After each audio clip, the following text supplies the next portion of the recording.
시간에 누가복음 15장 11절 말씀입니다.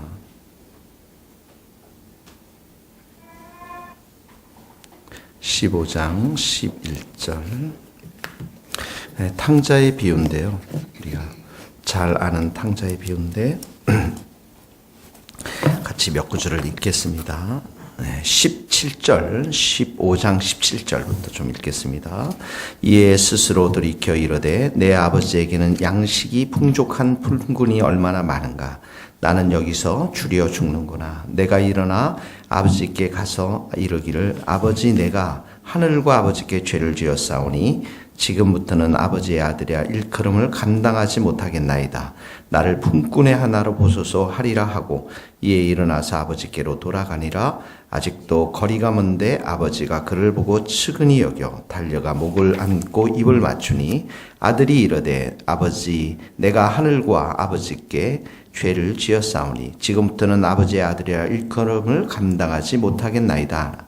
아버지는 종들에게 이르되 제일 좋은 옷을 입히다가 내어다가 입히고 손에 가락지를 끼우고 발에 신을 신기라. 그리고 살진 송아지를 끌어다가 잡으라. 우리가 먹고 즐기자. 이 내 아들은 죽었다가 다시 살아났으며 내가 잃었다가 다시 얻었노라 하니 그들이 즐거워하더라. 맞네. 맨 밑에 31절 32절 읽겠습니다. 아버지가 이르되 예 너는 항상 나와 함께 있으니 내 것이 다 내 것이로되 이 동생은 내 동생은 죽었다가 살아났으며 내가 잃었다가 얻었기로 우리가 즐거워하고 기뻐하는 것이 마땅하다 하니라. 자, 우리가 이 말씀을 너무나도 잘 알고 있는 그런 귀한 말씀인데요. 11절에 보면 두 아들에 대한 이야기가 나옵니다. 11절에서 아들이 나오고 12절에 보면 둘째가 아버지에게 분깃을 내게 주소서, 분깃을 내게 주셔서 하면서 아버지가 이제 각 살림을 나눠주는 장면이 나옵니다. 자, 여기에서 보면은 이 작은 아들, 둘째 아들은 아버지의 관계가 깨지더라도 아버지가 가지고 있는 재산, 돈을 받으면은 자신이 원하는 삶을 살 수 있을 것이라고 생각했습니다. 예, 아버지의 관계가 깨졌다라는 것이 굉장히 중요하죠. 왜냐하면 그 유산을 받아서 이 아들이 원하는 대로 허랑방탕한 삶을 살기를 원했기 때문에 그렇습니다. 그래서 13절에 보면 아들이 재물을 가지고 허랑방탕하여, 거기다 동그라미를 쳐보십시오. 아버지의 관계가 깨져서 세상으로 나아간 이 아들, 결국은 그 돈을 가지고 세상을 나갔던 것이죠. 세상을 사랑했던 것이죠. 근데 결과는 무엇입니까? 14절에 보면 흉년이 나고요. 동그라미 치죠. 궁핍함이 나오고요. 그리고 16절에 보면 쥐염 열매가 납니다. 배고픔이 나오죠.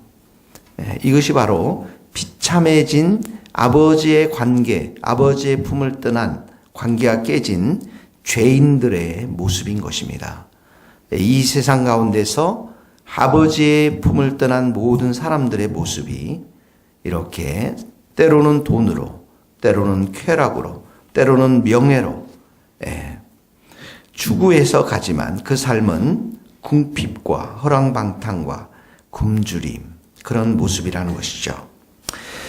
자, 전반부의 모습이 아버지의 관계가 깨진 것을 말하면 17절에서부터 19절은 이 아들이 회개하는 장면이 나옵니다. 회개가 무엇인가를 이 본문에서 가르쳐주고 있는 것이죠. 자, 17절에 보면 나는 여기서 줄여 죽는구나. 죄인의 모습을 단적으로 표현하는 그런 단어인 것입니다. 나는 여기서 줄여 죽는구나. 그래서 회개라는 게 뭐냐면 18절에 보세요. 내가 일어나, 동그라미 치십시오. 일어나. 그 다음에 아버지께 가서 동그라미 치시고, 그리고 아버지께 죄를 지었사오니 고백하는 것이죠. 그리고 19절에 보면 아버지 아들이라 일컬음을 감당지 못하겠나니 나를 품꾼의 하나로 보소서, 이렇게 고백합니다. 자, 회개는 무엇입니까? 입술로만 고백하는 것이 아니라 아버지께 돌이키는 걸 말합니다. 18절에 일어나서 그 죄의 자리를 떠나서 깨어진 아버지의 관계, 아버지의 품으로 돌아가는 것을 말하는 것이죠.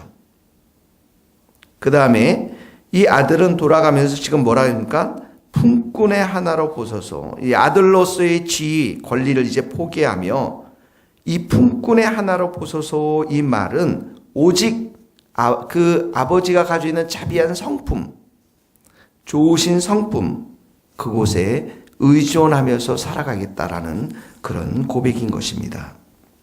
회개라는 것, 우리의 삶을 완전히 돌이켜서, 그리고 아버지께 우리의 죄를 고백하며 이제는 내가 아버지의 자비만 의존하겠습니다 라고 하는 것, 이것이 바로 회개의 삶인 것이죠. 이 비유에, 보통 비유는 커다란 하나의 주제를 가지고 있는데 이 비유의 핵심이 20절에 나옵니다. 같이 한번 읽겠습니다. 시작. 이에 일어나서 아버지께로 돌아가니라. 아직도 거리가 먼데 아버지가 그를 보고 측은히 여겨 달려가 목을 안고 입을 맞추니. 자, 20절의 말씀이 바로 이 비유의 핵심인 것입니다. 무엇입니까? 우리가 회개할 때, 진정으로 용서를 구할 때 아버지께서는 자비를 베푸시는 아버지입니다. 자, 여기 보면은 일어나 아버지께로 돌아가니 아직도 거리가 먼데 아버지가 그를 보고, 이 동그라미처럼 먼데 그를 보고, 아버지의 눈이 자비로운 눈입니다. 우리를 보는 그 눈이 자비로운 눈이고요. 측은히 여겨, 이 측은히 여겼다는 불쌍히 여기는 마음이지요. 언제나 죄인들을, 회개하고 돌아온 죄인들을 향해서 아버지는 불쌍히 여기고 사랑과 은혜의 마음으로 함께하기를 원하고요. 달려가, 동그라미에서 달려가, 아버지의 발도 자비롭습니다.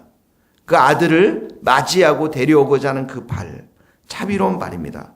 그 다음에 달려가 목을 안고, 손으로 목을 안았습니다. 아버지의 팔도 자비롭습니다. 탕자를 품에 안고 함께 우는 아버지의 마음, 아버지의 팔도 자비로운 거죠. 그리고 입을 맞췄다. 아버지의 입술은 부드러운 자비의 입술인 것입니다. 여기는 하나님 아버지가, 우리의 아버지가 얼마나 우리를 사랑하시고 우리를 불쌍히 여기시고 우리 가운데 자비롭게 대하는지를 보여주는 귀한 하나님의 말씀인 것입니다. 거기다 적어 놓으십시오.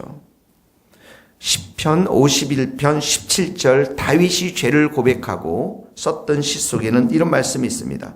하나님이 구하시는 제사는 상한 심령이라. 하나님이여 상하고 통회하는 마음을 주께서 멸시치 아니하시리라. 이렇게 회개하고 돌이키는 우리 모든 죄인들을 향해서 아버지는 자비를 베푸시는, 또 아버지는 그 사람을 용서하고 사랑하시는 그 마음을 가지신 분이신 것입니다. 그러면서 22절에 보면 아버지께서, 아버지 동그라미를 치시고 제일 좋은 옷에다 동그라미를 치십시오. 제일 옷은. 이제 아버지가 이 아들을 품꾼이 아니라 다시 아들로 명예스럽게 회복시키는 장면이 나오는데 첫 번째 옷을 입힙니다. 우리는 어떤 옷을 입었습니까? 예수 그리스도의 의의 옷을 입었습니다. 죄인의 옷을 입은 게 아니에요. 그리고 손에 가락지를 끼웁니다. 이 가락지라는 것은 권위의 회복. 이제 아버지와 아들, 아버지와 그분의 나라를 대표한다는 가락지를 끼워줍니다. 그리고 발에 신발을 신겼습니다. 이제는 그 신발을 신고 어디든 갈 수 있는 자유인이 되었다라는 거예요. 자유인이 되었다는, 평안의 복음에 예비한 것으로 신을 신고, 우리에게 그런 신을 신어주었어요. 그리고 여기 보면은 살진 송아지를 잡고 먹고 즐기자, 잔치를 벌이는 장면이 나옵니다. 어떤 사람들이 이 비유에 가장 불쌍한 자가 이 살진 송아지라고 얘기를 하고 있어요. 이 잔치를 위해서 아버지께서 기쁨의 잔치, 풍성한 음식의 잔치를 벌려주는 장면이 나오는 것입니다. 온 집안이 기쁨으로 충만해 있었다라는 것이죠. 그리고 24절에 새로운 삶을 선포합니다. 같이 읽었습니다. 시작. 이 내 아들은 죽었다가 다시 살아났으며 내가 잃었다가 다시 얻었노라 하니 그들이 즐거워하니라. 32절도 같이 읽어봅시다. 시작. 이 내 동생은 죽었다가 살아났으며 내가 잃었다가 얻기로 우리가 즐거워하고 기뻐하는 것이 마땅하니라. 무슨 말씀입니까? 이 아들의 삶에 새로운 삶을 선포하는 것입니다. 이 빙점은 강조점은 살아난 것에 있고요. 이 강조점은 다시 얻었노라. 아버지의 관계가 회복된 것을 말하고 있는 것이죠. 거기다가 요한복음 3장 16절이라고 적어놓으십시오. 하나님이 세상을 이처럼 사랑하나 독생자를 주셨으니 이는 저를 믿는 자마다 멸망치 않고 영생을 얻게 하려 함이리라.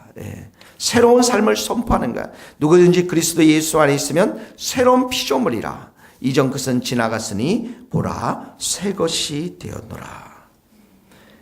이 아버지의 기쁨, 온 집안의 기쁨으로 충만한 이 장면은 바로 한 죄인이 아버지의 품으로 돌아왔을 때 천국에서 벌어지는 천국의 잔치인 것입니다. 이 아버지의 자비스러운 마음, 사랑의 마음, 용서의 마음을 죄인들에게 알려주기를 원하시는 거죠. 여러분 누구를 통해서 알려주겠습니까? 우리 자신들을 통해서입니다. 오늘도 때를 얻든지 못 얻든지 우리가 이 아버지의 마음을 함께 알려주는, 죄인들을 향해서 알려주는 그런 복된 증인들이 될 수 있기를 주님의 이름으로 축복합니다. 기도하시겠습니다. 하나님 아버지, 그 탕자를 향해서 그를 보고 측은히 여기어서 달려가 목을 안고 입을 맞췄던 그 아버지의 자비로운 마음, 그 은혜스러운 마음, 용서의 마음, 사랑의 마음을 우리 가운데도 부어주셔서 우리가 만나는 많은 죄인들에게 주의 복음을 선포하며 참으로 복음을 듣고 그 영혼이 살아나며 아버지 품으로 돌아오는 귀한 은혜의 역사가 우리들 가운데 있도록 은총을 내려 주시옵소서. 그래서 우리의 삶을 통해서 많은 사람들이 죽었다가 살아나며 아버지의 관계가 회복되어지는 은혜의 역사가 있도록 도와주시옵소서. 예수 그리스도의 이름으로 기도하며 지금은 우리 주 예수 그리스도의 은혜와 하나님의 크신 사랑과 성령님의 교통하심이 우리 모든 성도들과 선교사님들 삶과 사역 위에 이제로부터 영원토록 함께 하시기를 간절히 축원하옵나이다. 아멘.